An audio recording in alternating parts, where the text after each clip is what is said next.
رفته بودم سوی قبرستان شهرم، هر که را دیدم صبا خوابیده بود. در کنار یکدیگر ریز و درشت، هر کسی در زیر پا خوابیده بود. بی هوا و بی غذا خوابیده بود. عاشق از دلبر جدا خوابیده بود، دلبر از عاشق جدا خوابیده بود. پهلوانی با همه یال و کپال، بی توان و ادعا خوابیده بود.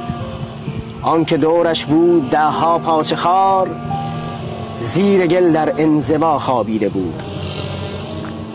قلدری که حق ما را خورده بود، مرده با نفرین ما خوابیده بود.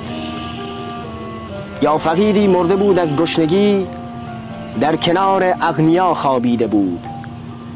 آن که می چربید نازش در جهان، بی لحاف و متکا خوابیده بود.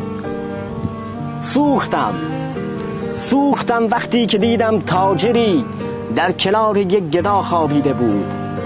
با همه مال و منالش طفلکی، مثل آن یک لاغبا خوابیده بود. ظالم و مظلوم هم در یک ردیف، رعیتی با کدخدا خوابیده بود. حاکمی که امر دائم می نمود، زیر گل بی اعتنا خوابیده بود. دختری که از همه دل می رو بود، زیر گل با مورها خوابیده بود. سارقی که مال مردم می رو بود، دست خالی در عزا خوابیده بود.